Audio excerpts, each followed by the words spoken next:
welcome back to another episode of the Sales Gravy Podcast. On this episode, I have the CRO of Moogsoft. It's a really interesting software program that I don't quite understand, but Michael tells us a little bit about that later on. It's for really smart people. You have to be really tall to be on that ride. And we're going to be focusing on what we have to do right now to stay motivated during these times of uncertainty and this economic upheaval that we're running into, especially in the tech world where there are so many layoffs. Before we get started, I want you to go check out Sales Gravy University. Sales Gravy University is the training engine of choice for small and scaling sales teams, individuals, and large enterprise sales teams that want fresh new content on their learning management systems and sales enablement platforms. I mean, we truly are the most powerful sales training engine on earth. And different than many online platforms that just have on-demand courses, we have live courses every single week, the same courses that we teach some of our largest clients that you can just tuck into, plus our mastermind groups and all of our on-demand courses from some of the top minds in sales. And all you got to do is just go check it out at learn.salesgravy.com. That's learn.salesgravy.com, or just go to salesgravy.com and hit e-learning in the top menu. And if you've never taken a course on Sales Gravy, you can take your very first course for free. Any course you want, just pick any one and just use the code free course. Mike, I'm stepping all over this. Use the code free course when you go check out at learn.salesgravy.com. I promise you won't be sorry. Mike Cabot, on the Sales Gravy podcast, you are an interesting guy because you've got a background in acting. In fact, you are a member of the Screen Actors Guild, which is kind of crazy. I mean, I don't talk to a lot of people that are actors and CROs. So let's just back up and talk about, like, how do you go from acting into running a sales force for a SaaS company? Wow. Okay, it's gonna have to go way back. I'll try to compress it a bit, but yeah. I was one of those kids that like a lot of us in sales, people said to me when I was young, like, you're always going to be in sales, and I always kind of laughed about it. But part of it, I think, is because selling is performing in a lot of ways, right? You're putting yourself in front of people. But when I was a kid, I was pretty rambunctious, and my parents literally just couldn't figure out what to do with me. So they signed up for a local cable access television show. My sister and I hosted this show for 7 years. We hosted like 100 episodes of the show. And then from there, I got into theater, and then I got into doing commercials and started doing some acting. And that was kind of how it all started.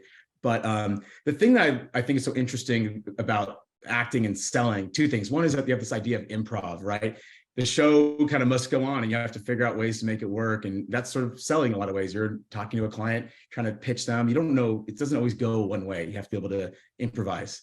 And I think the other thing that's really important is that great actors are great empathizers. They have to really understand the role they're playing. And to do that, they have to have empathy for that role. And I think, right, if we think about our job is to help people, right? Not to sell people, it's really to help.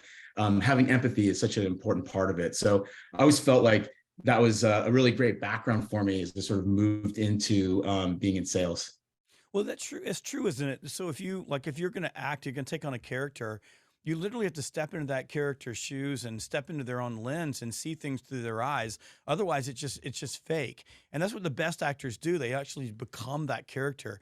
And you hear about actors that, like, they gain weight, they lose weight, they spend a year studying the person, they talk to everybody, they assume the role. Some actors even, like, once they start that part, they never get out of that state, right? They stay in that state. Yeah. And I think you're exactly right. I think one of the things that really separates salespeople who are at the top of their craft is their ability to very quickly and very easily step into someone's shoes and just see the world through that lens. And then they shift their messaging. They flex their style. They flex everything to that person. And it gives them great insight. And that's one of the reasons why empathy for sales professionals is a meta skill. But acting actually, like, puts you through the paces of honing that skill. Yeah, absolutely. Actually, there's all kinds of other things that are great about it. Whenever you do a show afterwards, you get director's notes, which is sort of, you get critiqued.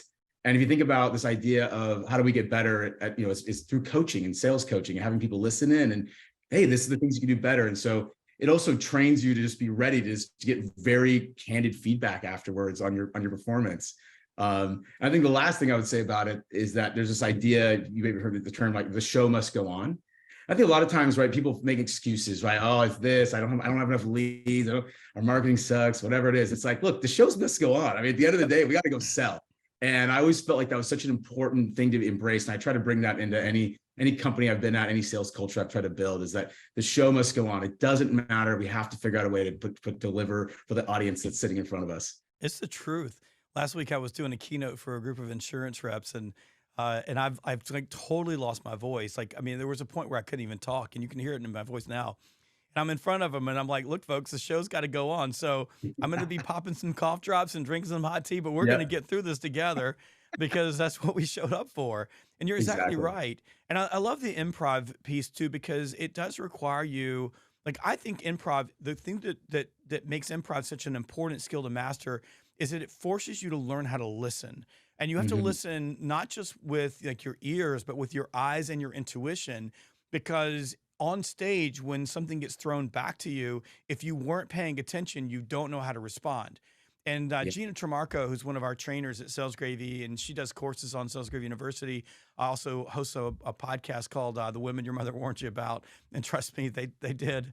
But like that's her whole world. Like her entire world is she's an actor. She's in plays all the time, and she Yeah. focuses on improv. And I've learned so much from her. Just how you really have to pay attention to the person in front of you, and you can't get out of state.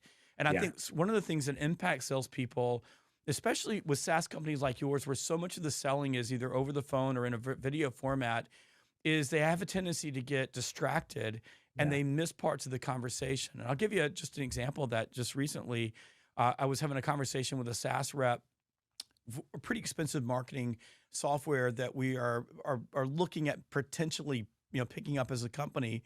And the rep asked me to tell me a little bit about the company, and I told him, and like he totally missed it. Like his next question told me straight up he didn't Yeah. hear anything that I said, Yeah. and it pissed me off. Like I literally stopped him and said, "Listen, if I'm going to invest time with you, you're going to have to listen to me because this isn't going to work." Yeah. And I want to get your opinion on this because you're a CRO and maybe you see things differently than me. But one of the things that I truly believe was his problem was that he wasn't actually taking notes with a pen and a paper. He was looking away from the camera, typing them into, yeah, you see that? Typing them into a computer. And every study I've read says that when you type into a computer, I know you got to fill out the CRM and all these other things. You don't actually listen to what's happening. I mean, Yeah. when I say you hear it and you put it in, like you're just transferring it through your ears. But I'd love Yeah. to get your opinion on that. There's other things we want to talk about today, but it's one of the things that's been bothering me lately because I swear to God, I'm walking into sales training rooms and I'm holding up a notebook and a pen with a group of Gen Zs and I'm introducing them to how to take notes. Yeah, I mean, I always am on my moleskin for notes. I can't, if I'm on my computer, it's can't pay attention. And I think to your point, it's, you miss something, all of a sudden you lose credibility because then they don't feel like you weren't listening. And again, your job is to listen and help. So if you can't listen and capture the information and actually, take it in, so I don't know if you're, every once in a while, like I'll look at the time and then and I'm like, wait, what time is it? I know I just looked at it. But I did read it, but I didn't actually pay attention. I think sort of a similar situation, what you're describing. So I'm 100% all in on handwritten stuff and then transfer to the computer afterwards. It just makes all the difference. And even these days, with tools like Remarkable, Amazon's got their new Scribe. Yeah. Those tools you can take regular handwritten notes, and I do on those, and then you can Yeah. transfer them over later on. But I think it's important for people to, or especially salespeople in SaaS, to really understand the need to listen. I think part of the problem, and I'll let you comment on this as well, is that I think that in the SaaS world, what I notice is that SaaS people have a tendency to talk to SaaS people a lot. And they Yeah. don't typically talk to middle America. Like they don't talk to people like me who aren't SaaS executives. I'm executive of a large training company. And they're not talking, they're having a conversation with like the owner of a family-owned HVAC company, or Yeah. in your case, a group of engineers, or, even an IT director that works for a company that is not in SaaS, right? Yeah. So, I'm sometimes when I'm having conversations with them, especially on the buyer side of things, is like I'm not sure that you really are taking, like we talk about, stepping into my shoes and seeing the world through my lens. I don't Yeah. sell software. I sell other things. I'm dealing with other people, and most of my clients don't either sell software either. And and so you assume that I'm looking at things exactly the way that you do. Especially with what you sell, and I'm gonna dive a little deeper in that in a moment because you sell to a really difficult stakeholder group. But I'm interested in your opinion on that.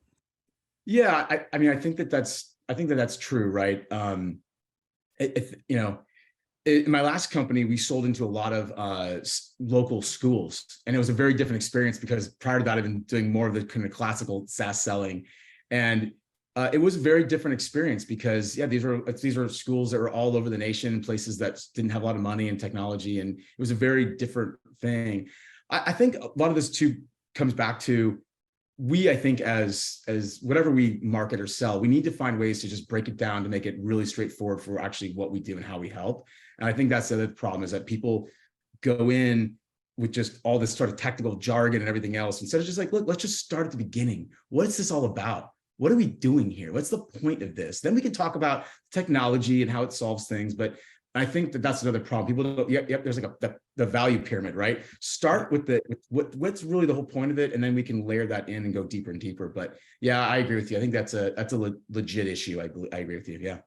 Yeah, so when you think about leaders right now from training your people, like you came from a different background, and it's amazing how many SaaS leaders that I meet like you who have all these different backgrounds. And I think that's smart that your company brought you in because you didn't always just sell into the space. I think it's incumbent on us to help salespeople. I don't know how old you are, but you look like a Gen Xer. And I was just talking recently. I'm like, the Gen Xers are the people that have to save the world because it's like we suddenly forgot how to like deal with people on these 20 somethings that are coming up who are brilliant. My son's one of them. He's a Gen Z. I love them. I think the Gen Z group is amazing. Nothing against millennials, but these kids are, I mean, like they are on. Yeah. And they operate at speed, and they've got this I don't know, this drive in them that reminds me of us back in the 80s and early 90s. Yeah. But I'm not sure that they learned these basic human non-software skills, non-AI skills, just the ability to deal with it, just like you and I. Yeah. Even right now, just if you just listen to this, having a conversation that is completely unscripted, where we're just building on the conversation, which for me, like that's the essence of a great sales conversation. It's Yeah. completely organic. Yeah, absolutely. Well, I think too that we've done a disservice to a lot of these folks too, right? I think one thing I found at my last company, I had a lot of I had a pretty young sales team, and one of the things that they really struggled with was feedback. Actually, it was very difficult for them to put up a chart, and people are stack ranked by color. I mean, now not everyone agrees with that, but I'm sort of like I always want to know where I sit. I'm really big on very direct feedback, so. But I found that a lot of people had a hard time even consuming it. And then even fewer people, they could, if they did consume it, could actually then go apply it. But yeah, so I agree with you. I think that's something we need to be building back into these folks that look, this is important. This is how you get better. I mean, you guys do training. I mean, this is the essence of this is feedback, getting better. That's how you get better. Right. So yeah. I don't hold back when I'm in a training classroom. So if you sub in a training classroom, I'm telling you the truth. And Yeah. and I don't suffer eggshell people very well. Yeah. So like if you got to tiptoe around somebody, to me those are culture killers. So if Yeah. you're a leader and you got people that you're afraid to go coach and give feedback to because they can't handle it, they're breaking your culture. Like they are the essence of creating mediocrity in your organization. But I'll tell you, talk about the stack ranking, and this is a great way of leading into this conversation around staying motivated in times of uncertainty. I was with a sales leader not long ago, and the sales leader had a sales team struggling, and they were an inside sales team and selling upscale, so that they weren't like this wasn't like transactional. So Yeah. these were longer sales cycles, and these were sophisticated, educated people who had tenure in sales. And the sales leader was struggling, so their company hired me to come in and spend some time with him along with other people on the team. And we're having a conversation. I'm like, "Where's the ranking report? Like, how do people know where they stand?" And Yeah. he said, "Well, I email it to them. It's on the system someplace. It's on the Salesforce or something." And I said, "So nobody, it's not anywhere anybody can see." He goes, "No, they email it." I said, "Let's try something." I said, "Print it out for me, and I want you to stack rank it." and I want you to red, yellow, green it. I love that you said that. So green, yellow, red. And Yeah. and here's how we're going to segment it out. So we did that. And I said, he had an office that was like a glass office, so in the building. And I said, I want you to tape it on this outside of your office. And we're just going to have a cup of coffee and sit here for a few minutes. And one of the reps walks by, and of course now there's an anomaly, right? So there's something on and the rep looks at it, and he does a double take, and he looks at it, and he goes away, and then he comes back, and he opens the door up and goes, "This isn't right. Those aren't my numbers. I'm better than this." Yeah. And it was one of his, it was one of his reps. It was like on the bubble of being number one. And Yeah. then pretty soon another rep and another rep and another rep came, and another rep came and looked at their name at the bottom, and you could see their face, and they were shamed.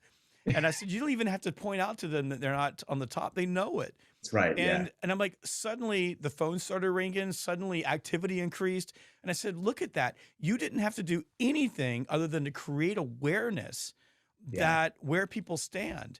And in absence of that awareness, you get mediocrity. And as today's leaders, especially in uncertain economy, like, you have to eliminate mediocrity wherever it is. You cannot afford to have any loosey-goosey in your organization, because as we start moving into this changing economy, and this is going to be a while, you have to be dialed in to compete at a high level, or you're going to get your clock cleaned. Yeah, absolutely. It's like that. I'm sure you've heard that line that, don't expect what you don't inspect. Right. And and I think to your point too, it is the baseline knowledge. It's just, people just don't know. Like, oh, wow, I didn't know I was number 3. I want to be number 1. Yeah. It's like a natural thing. Because most salespeople are competitive. And so all of a sudden you just put it in those terms. Yeah, absolutely. Well, I think that, and this is my theory, okay? I think that we've got an issue with some leaders who don't have the courage to do that. In this particular leader's case, he just wasn't aware that that's what you did. And the reason that I'm aware that's what you did was because I grew up in a time where there was always a ranking report, and it was always posted somewhere, because back then we actually used paper, so you could always see it. And I kept a copy of it behind my desk so I could see all the people I was competing with, because I want to beat everybody. Yeah. And I remember, so there was there was an awareness. Now, some people have what you said there, like, I don't want to put it up there because it might offend people. Like, should we do that? It might offend people. And I'm like, you need to erase that from your brain. Like, you do need to offend people. I want to offend the people that are not, not paying for their seat. I want to offend them terribly. I'd like to offend them and get them to go work someplace else. So you've got that. But I also think that if we take, let's say, March of 2020 and all the way until, let's say, December 31st of 2022, like a time in our lives that we will never see again. There's never going to be abundance like that again. There is never going to be a sales environment like that again. It's not going to happen in our lifetimes. The last pandemic was in 1920s. I don't remember it. This one happened, unless something crazy happens and I'm proven wrong, but I don't think it's going to happen again, where you have a time and place where you could literally show up and fog a mirror as a salesperson and you were going to succeed. And there was so much coming at us that we took our guard down. And I know even in my own company, and I'm a sales company, and I believe in this, you can hear I'm passionate about this. Over the last couple of years, we kind of took the foot off the accelerator of ranking. I mean, there were points in time, over the last couple of years, we tripled the size of our company where, I'm going home at night, I'm beat, and I'm looking at the world going, I don't even want any more business. Like, I can't take anymore. And so I think a lot of sales organizations, not all of them, but we're in that same boat. And a lot of us leaders, we got complacent because we were succeeding at such a high level. We didn't have to put a magnifying glass on our organization. And I don't know what you think about that. Maybe my theory is wrong, but I just look at all the behavior right now, and I think, what did we do to ourselves over the last 3 years? It sort of flipped everything upside down, and now we have to right size it. Yeah, I agree with you. I mean, I think the other challenge for some of this stuff is that there's so much sort of interesting technology that's come out around helping salespeople, but I think it's actually also hurt us in some of these ways. Like before, when things were just amazing and hot and easy, all that tech was okay. But now that it's not, it's exponentially hurt us, because we've just now spoiled all of our touches, right? All of our prospecting, everyone's sort of just so inundated with email and everything else. So I think that's another sort of challenge that we have to sort of rethink that stuff that was working before. I don't know that it's going to continue working in the same way. Yeah, so the sales enablement platforms that are nothing more than spam bots at this moment. I mean, because at some point you're just like, right, like if everyone's, when they first came out, it was innovative because people were like, oh, wow. And I think, you know, and also there was so much focus on efficiency. I think that now we got to move to a world of effectiveness, right? Like making people faster, great, but making them better is where I think where this needs to go. And I think that's a different, that requires sort of different technology, requires a different sort of approach to management than I think what we've been seeing. Yeah, I've discovered some amazing technology. It's incredible. It's called a phone. It's like, you know, and a pen and a piece of paper. Like it's Yeah. amazing. I've also discovered getting on an airplane and going and seeing customers. Like I've literally this year, because we got so much into virtual, and even in my world where I work with companies all over the globe, I've been getting on airplanes, I've been getting in cars, I've been getting on trains, I've been getting out face to face and seeing people, and I'm winning deal after deal after deal after deal when I'm showing up. Yeah. So I do think that that's right. And and when these sales enablement platforms first came out, they were designed for building prospecting sequences. And I've got a new book coming out around prospecting sequences. But the problem is that they were set up so that on this touch you pick up the phone. If you're a Right. field rep on this touch, you go in person and do a drop. On this touch, you touch them on, you do a direct message on social media. On this one, you do a video. Yeah. That's what they were designed for, but that's not how they're used. All they Right. are is like send email, send email, send email, send email. And the emails are terrible. Like they're so bad. Marketing organizations should like seriously be ashamed of themselves for allowing their sales company, their sales people to destroy the brand at the level that they're destroying brands. And you Yeah. get so much of it. And I know this because you're a C-level executive. You talk to C-level executives in your circle. I guarantee you, all of them are saying, you know what? I'm just not even answering email anymore. I'm not paying attention to any of this crap because it's inundating me. But that is also typical of the sales world to destroy anything that works. We, you know, It's we true. always do this. So Yeah. so I think that it's crazy as it sounds. I'm talking to a SaaS CEO, but I mean a SaaS CRO, but you know, I think field sales is back in a big way. I think synchronous conversations is back in a big way. I think people are starving for it. You can see what's happening with conferences where we're getting back out and meeting people. So I think that there's balance coming back to the force, if we were to use some Star Wars technology or terminology. But I think that that's coming back, and I think that these sales enablement platforms, like you said, I mean, I hate to throw rocks at them because I love the one that we use. We use HubSpot and we use their platform, but I have to be super vigilant with my own salespeople. We pick up the phone first. We have a synchronous conversation first. I'm okay with emails, but we're a phone first organization, and we can't like just send email after email after email and expect that that's going to work for us. So I think you're right about that.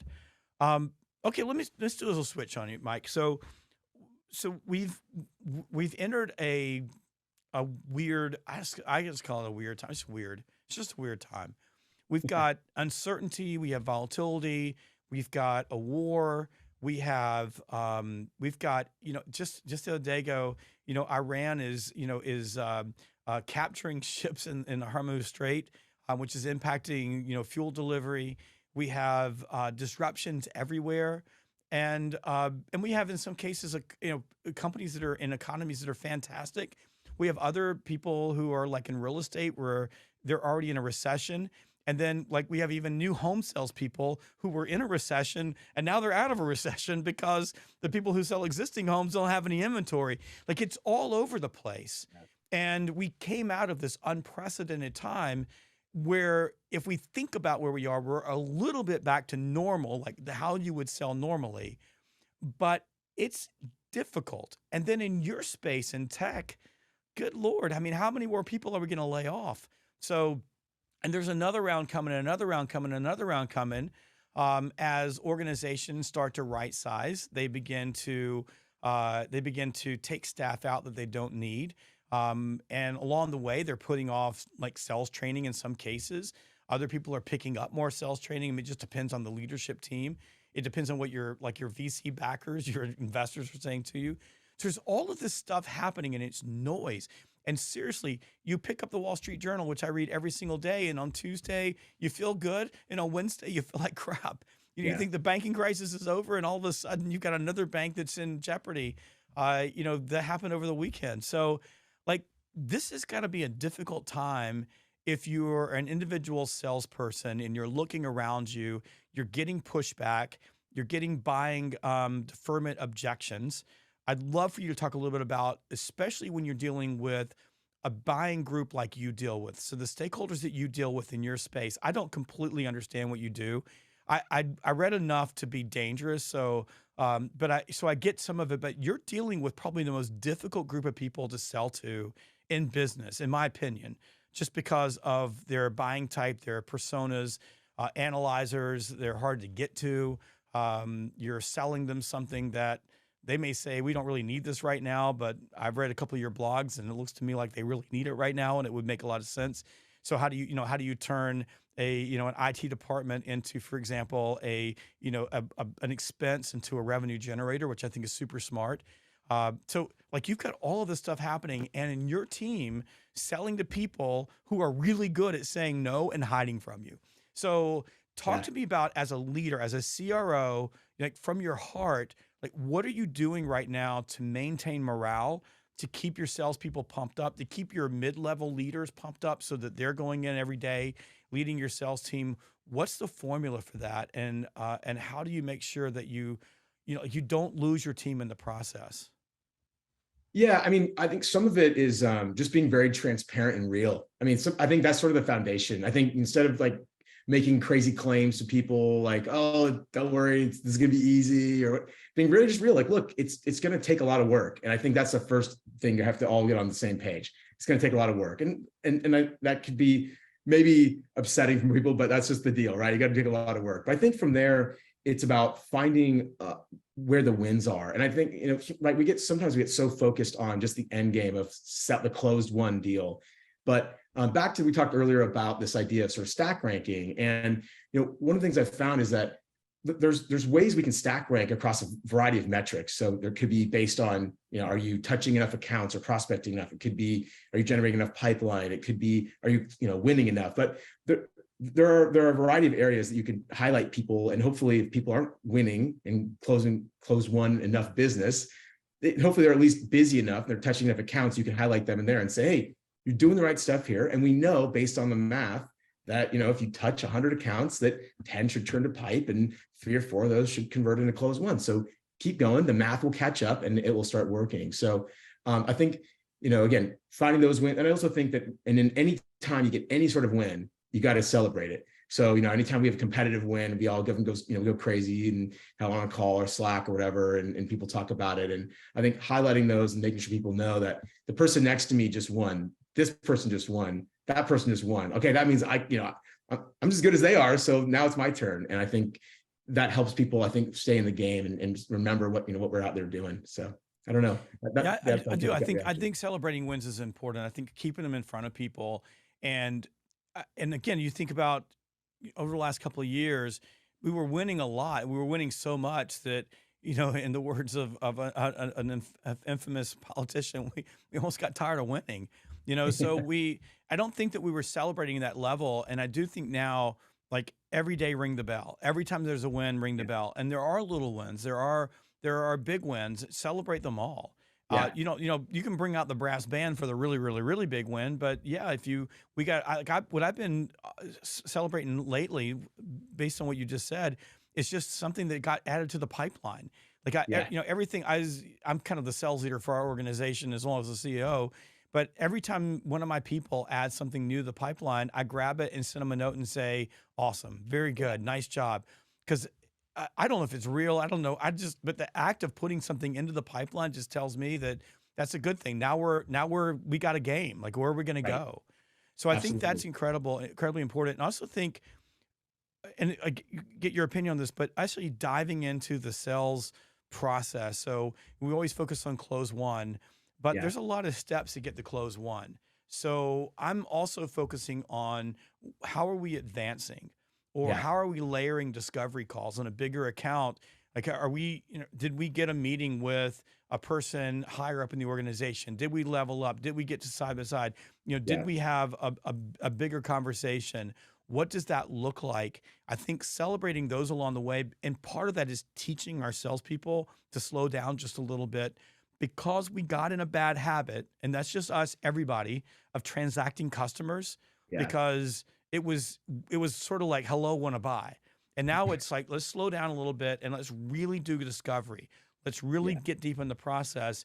And for me, like, one celebration is there a next step? Did you schedule the next meeting? Is it on their calendar and on your calendar? If so, let's do a high five. Because Yeah. I think we have to teach through positive reinforcement. Back to you're the leader and you don't want to put the ranking report up because you want to offend people. Right? I get that, right? Offend the people that are on the bottom, but don't tell them that they're on the bottom. Just let them figure it on their own. But if Right. you want people to do the right thing, like, the best way of getting that right thing is to reinforce the behavior, which, to your point, is celebrating when people do it right. Yeah. Yeah. Well, I think also just this idea that it's about the building blocks. I always try to get my reps to think about that in terms of the funnel, that, like, again, it's not about the winning, yes, but it's everything that happened before that. I'm a big soccer fan. I was, my daughter was playing goalie in this game and she was upset and they scored. And I said, look, there was 10 people in front of you. Like, a lot of things have to happen before you get a goal. And I think the same thing with selling. Like, it's, so if you're doing all the right things, and that eventually that stuff's going to translate. And so celebrate that and focus on that stuff and Well, build even into it. going back to prospecting, I did a call block, and I like, here's reps. I one rep from another company sent me a text message this weekend, so I feel like I'm wasting my time Yeah. because I call and I don't get anything. I said, "What do you mean you don't get anything?" Well, I'm not talking to decision makers. I'm talking to this person, talking to that person. And I wrote him back and said, and reps text me from all over the world. I'm like, did you get any information? Rep goes, yeah. I said, you put in your CRM? Rep goes, yeah. Right. I said, give yourself a high five. Go do a happy dance. Yeah. 80% of prospecting is gathering information and putting the jigsaw together so you can get the one call that gets you in the door. It's Right. not like you call and suddenly everything falls into place. So you, even at that point, like, you have to, I think, at the frontline leaders, you have to praise your reps when they're just, I got one point of contact in the CRM that I didn't have before. That, to Yeah. me, is a victory. Yeah. Yeah. Well, I think, and to that point, there's a difference between celebrating fake wins and celebrating small victories. And I think that's important too. It's like, you never want to celebrate just to celebrate. Right. Sometimes I feel like you get this pressure, like, look, if we had a crap quarter, I'm not going to sit there and be like, oh, you had an amazing quarter, folks. And that's not going to happen. But we can celebrate all the great things that did happen. Right. And so, I agree with you. Yeah. So talk to me a little bit about the stakeholders that you call into. So Yeah. Moogsoft is a platform that caters to IT and engineers and a group of people that I honestly don't understand because they operate at a level that, most of it's, they're more analyzers. I'm much more of an energizer. So I mean, on the like, if you were to take the four corners, we're on the opposite. That's got to be like from my standpoint, like, it'd be a tough thing to lead because your salespeople hit a lot of walls, probably a lot more walls than if they were, calling sales leaders, for example. How do you train and manage and coach that? And I'm saying this because there's a lot of salespeople who listen to this podcast who probably feel that pain of having to call into stakeholder groups that are high on the analyzer or even high on director side of the persona, the stakeholder personas, and they find that they hit walls. They don't get really emotionally validated. They're hard to get to these people, so you've got to make 100 calls to get a person just to, like, raise their head up and say hello to you. That's got to be a challenge for you and your leaders, I imagine. It is. I mean, I think the first thing is that it's back to this empathy concept. Understand who you're calling into, what they care about. If you're calling into the CTO or the CIO, it's different than if you're calling into the VP. If it's different than if you're calling into the director, different than if you're calling into a manager or an end user. So all those people have different, issues and concerns and hopes and dreams and whatever it is. And so understanding that, I think, is sort of the first piece of that. And I think from there, it's funny, even though these people are very analytical, and I always say, right, even these people, they buy with emotions first, and they use their analytics and they use the logic to back up the emotions. But we all humans, I think, other than maybe a small group, we all buy with emotions first, even these people. So, what are the things we can sort of tap into and the stories we can share that are what happened to their sort of emotional needs, making sure that they, again, back to this idea that like we have to help them solve a problem. I'm really, really big on this. Like this is about helping, not selling. And if you help people, it's amazing. They give you money. So that is selling. And I think this also comes back to focused on finding ways to show them, how can we do this work? How can we have these outcomes? And what do they care about? So if they really care about, in our case, again, we help companies ensure that their systems and applications stay up and active. If you're the CEO or the CTO, you care about, being in the news. You see this all the time. Airlines go down. We have a number of airline customers. People can't get on flights. I mean, that's a very stressful situation. But if you're the actual user of a platform like ours, you just care about not getting yelled at, because you're trying to solve the problem quickly, right? So again, it's just, I think, really understanding what those needs are and being able to try to meet them there. But that's so important what you just said, what you care about not getting yelled at. Like, but that's an emotional thing. Like you don't want things to Yeah. get out of whack, you get yelled at. And you're exactly right. Every human being, except for a very thin slice of humanity that doesn't have the capability of doing this, and they're typically not buying things from you because their life is a disaster. This is science. We start with emotion and then we Yeah. move the logic. That is how we operate as people, as Yeah. humans. And we sometimes forget that. And I think especially when you're dealing with engineers and you're dealing with CIOs, we have a tendency to believe, because of the way those people approach us, that we need to start with logic. And Yeah. it just takes a little bit of time. I find when I'm coaching salespeople who are dealing with the group of stakeholders that you primarily work with, that the hardest thing for the salesperson is salespeople are typically not analyzers. We are typically more consensus builders. We're socializers. We're energizers at heart. Like that's who the people, like we're actors. I mean, we're that group of people that we have a tendency, because when we first deal with those people or we're in discovery conversations with them, they don't like really emote. Like they don't give us lots of information. They don't really like they're not open at first. They will open up. They will they will cascade you with openness. But at first they're not. And what happens to the salesperson is, and I just think about you on stage, right? When you're on stage and people are clapping, you get validated. Like I did something well. And so the salesperson is waiting for the person to smile or to say something emotional, or to, like, they ask them a question, like start talking, and they don't do that. So the salesperson doesn't feel validated, and it causes a salesperson to feel insecure. And when salespeople feel insecure, what do? They start talking, right? And they talk themselves all the way out. And that is a very difficult thing to teach. I think maturity helps, like experience helps, because you've run into that enough times, you start learning how to be patient. But Yeah. salespeople, and I'm generalizing, Mike, but I find salespeople in those Sure. situations, they really have to learn emotional control, and they have to learn patience, Hmm. and they have to have faith that if they continue to ask the right questions, if they're doing it organically, if they're sincerely trying to help, like you say, that that analyzer director group of people who typically, they're business first, emotions later, right? They typically will begin to open up and trust you, especially when you can demonstrate to them that you can save them time or keep them from getting yelled at. That Yeah. to me is like, it's like a huge thing. Like if a salesperson can learn that, guys, they can make such a great living, because if you can deal with an analyzer, like you can deal with anybody. Yeah. Yeah. It's funny. It reminds me of a story earlier in my career. I remember we were doing this really big pitch. I think we were pitching to Apple or somebody. It was a pretty big pitch.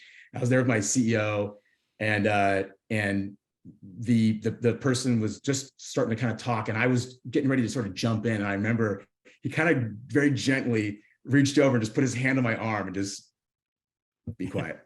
Yep. And then this guy just Yeah. let it all out. And it was one of those moments I was like, man, that was awesome. He knew, like Yep. I was still mature in my sort of sales Yep. career to know that this was a moment to just shut up and listen. And he knew. Anyway, I always think about it now because it was such a funny moment, but I'm so glad he was there.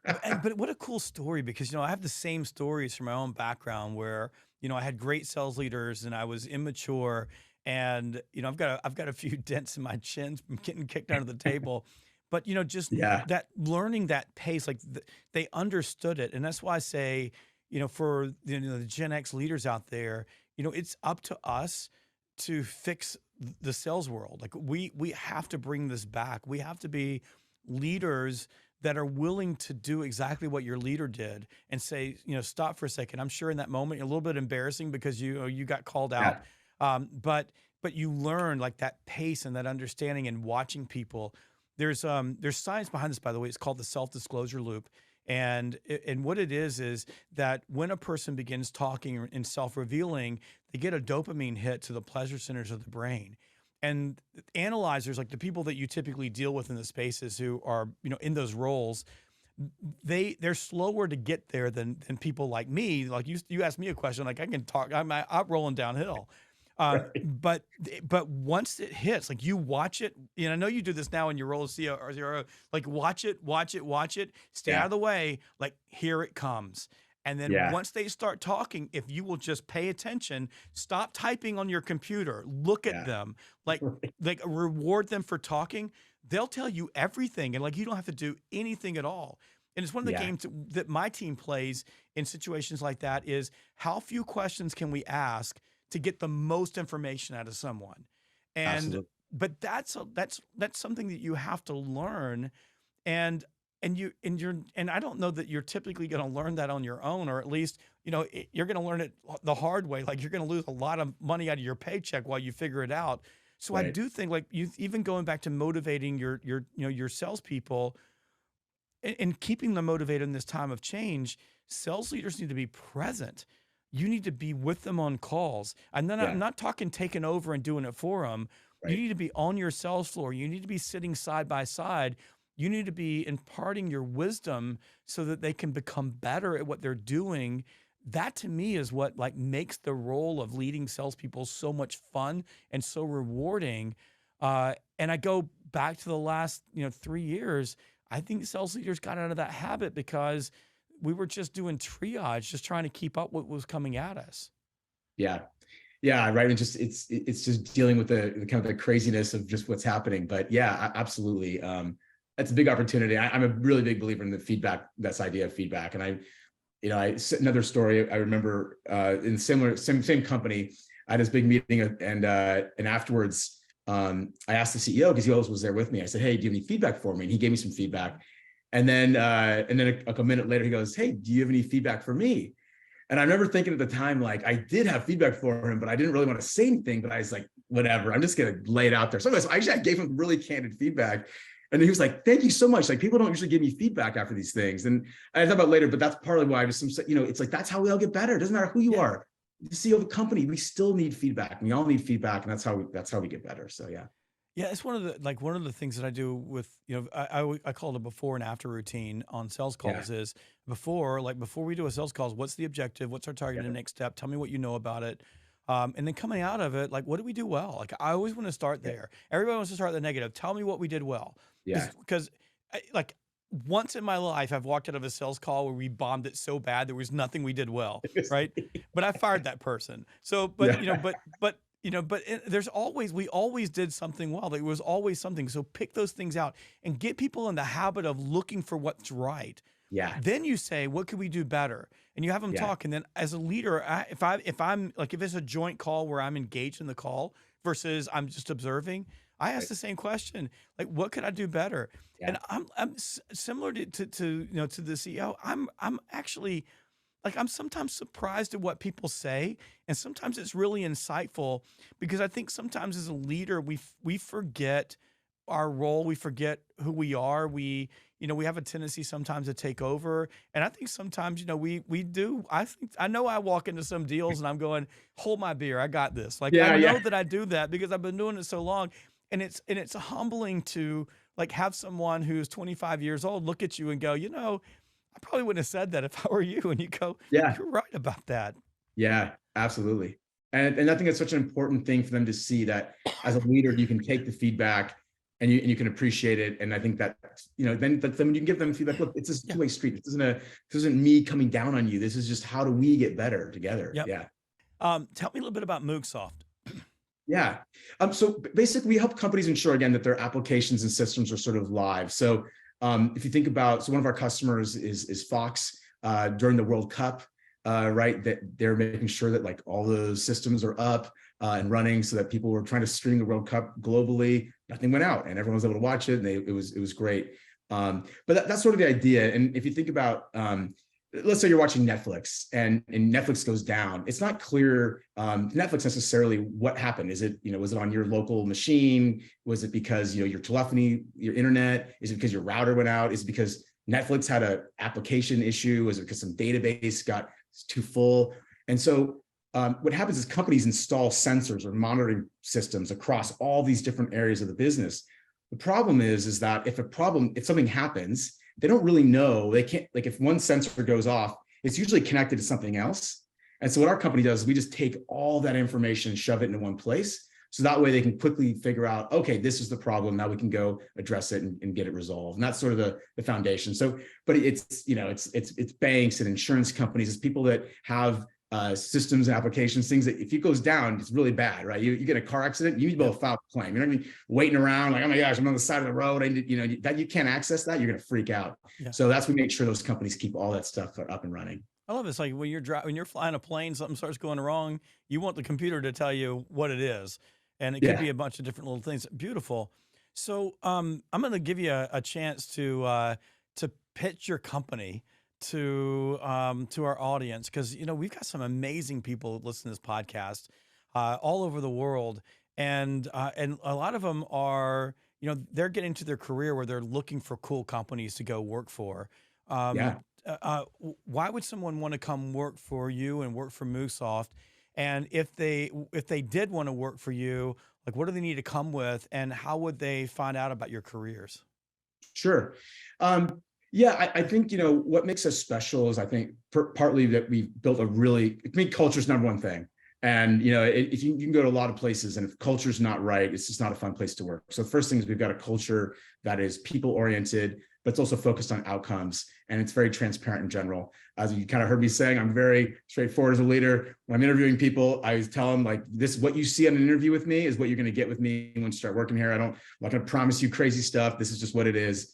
But I think it's a big opportunity to do something really special and help people. And I think that's, again, what I love about what we're doing is our systems are powering, if you're using a cell phone, if you're watching the World Cup, you're watching, the Super Bowl, all these things is, we're behind all of that. So that's special. And I think, if you want to be like, we are interested in people that have specifically have some domain expertise. That's one of the things I've actually found from a hiring perspective, is that it's a lot easier when salespeople have spent some time in the space.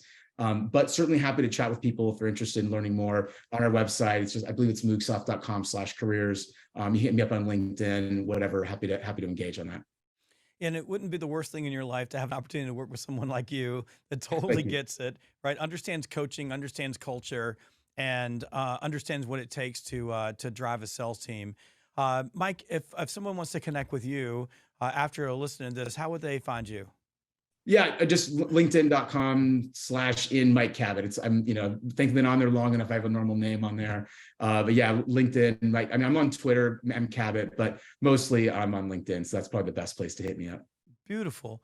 Well, thank you so much for joining me on the podcast today. It was a fantastic conversation.